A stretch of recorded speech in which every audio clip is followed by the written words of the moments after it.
एक गांव में राधा नाम की एक महिला रहती थी। वो बहुत ही धार्मिक थी। उसने नामदान भी लिया हुआ था। बहुत ज्यादा भजन सुमिरन और सेवा भी करती थी। ना कभी किसी को गलत बोलना, सबसे प्यार से मिलजुल कर रहना उसकी आदत थी। दान पुण्य सेवा धर्म हर अच्छे कर्म करती थी। लेकिन उसकी जिंदगी के दो ही दुख थे। एक तो उसके 20 साल शादी को हो गए थे पर फिर भी कोई बच्चा नहीं था, और दूसरा उसका आदमी हमेशा शराब पीकर आता और रोज उसकी पिटाई करता। रोज लड़ाई झगड़े उसके घर में होते रहते। वो भगवान से हमेशा कहती कि भगवान, ऐसे मेरे कौन से कर्म है जिसके वजह से आज तक मेरे कोई बच्चा भी नहीं हुआ, और मेरा आदमी भी ऐसा है जो दिन रात मुझसे लड़ाई झगड़ा और मारपीट करता है। मैं तो कभी किसी के साथ गलत नहीं करती, कभी कोई बुरा काम नहीं करती, फिर ऐसा क्यों हो रहा है? ये सवाल उसके मन में हमेशा चलता रहता था। एक बार की बात है, भगवान को उसके ऊपर शायद दया आ गई। वो माँ बनने वाली थी।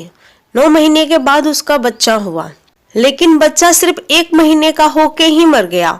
वो बहुत रोती तड़पती कि ऐसा मेरे साथ क्यों हुआ। भगवान ने एक बच्चा भी दिया 20 साल के बाद, वो भी मुझसे छीन लिया। बच्चे के खत्म होने के बाद तो उसका पति उसके ऊपर और अत्याचार करने लगा। कई बार तो उसे ऐसे मारता कि उसकी हड्डी पसलियां टूट जाती। एक बार उनके गांव में एक बहुत बड़े और प्रतापी महात्मा आए। सब लोग उनके दर्शन को जा रहे थे।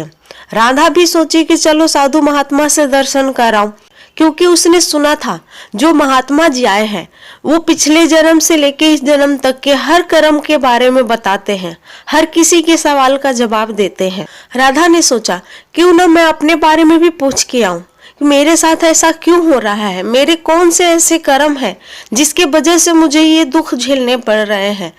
राधा उस साधु महात्मा के पास पहुंची। फिर उसने साधु महाराज से कहा, महाराज, मेरे ऐसे कौन से कर्म हैं जिसके वजह से मुझे ये दुख के दिन देखने पड़ रहे हैं। 20 साल के बाद मेरा बच्चा हुआ और 1 महीने में ही वो खत्म हो गया। मेरा पति दिन रात मुझे मारता पीटता रहता है। मैं तो कभी किसी के साथ बुरा नहीं करती, भगवान में हमेशा ध्यान रखती हूँ, सबसे प्यार से मिलजुल कर रहती हूँ, सबका आदर सम्मान करती हूँ, बड़े छोटे सबको प्यार करती हूँ, कभी किसी का बुरा नहीं किया, कभी किसी के साथ गलत नहीं किया, फिर मेरे साथ ऐसा क्यों हो रहा है? तब उस साधु महाराज ने कहा कि बेटा, ये तेरे पिछले जन्म के कर्म है। पिछले जन्म में तू नाचने वाली थी, और जो तेरा बच्चा हुआ था वो पिछले जन्म में तेरी सौतन थी, और जो तेरा इस जन्म में पति है उस जन्म में तेरी सौतन का बेटा था। जो तेरी सौतन थी उसका पति तुझ पे बहुत मोहित था। वो अपनी पत्नी और बच्चों को छोड़कर तेरे पास ही आके रहता था।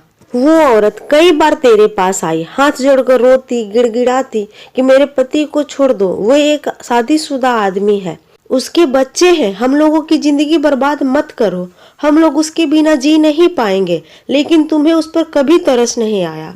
अपनी पति को खोने के वियोग में वो रो रो कर इस दुनिया से चल बसी। उसके मरते ही उसका आदमी अपने बेटे को तुम्हारे पास लाया। तुम उसे हमेशा मारती पीटती, उसे ठीक से खाना भी नहीं देती थी। कई बार तो तुमने उस बच्चे को इतना मारा था कि उसकी हड्डी पसलियां भी टूट गई थी। तुम्हारे किए वही पाप है जो इस जन्म में तुम्हें भुगतने पड़ रहे हैं। तुमने किसी का घर उजाड़ा था, इसलिए कभी तुम्हारा खुशियों से घर नहीं बसा। पिछले जन्म की तेरी वही सौतन इस जन्म में तेरा बच्चा बन के आया और 1 महीने में ही चल बसा। जैसे वो पिछले जन्म में रो रो कर इस दुनिया से चल बसी, वैसे ही तो अब बच्चे के वियोग में पूरी जिंदगी रोएगी। पिछले जन्म में जैसे तूने उस बच्चे को मारा पीटा था, इस जन्म में तेरे पति के रूप में वो तुझे वैसे ही मारता पीटता है। बेटा, ये तेरे ही कर्म है जो तुझे भुगतने पड़ रहे हैं। राधा समझ चुकी थी। अब उसके दिल में कोई शिकायत नहीं थी, क्योंकि वो जानती थी कि मेरे साथ जो भी हो रहा है वो सब मेरे बुरे कर्मों का नतीजा है। पर वो इस जन्म में कोई ऐसा गलत काम नहीं करना चाहती थी कि आगे के जन्म में भी उसे ये दुख भोगना पड़े। इसीलिए कभी किसी के साथ बुरा और गलत ना करे।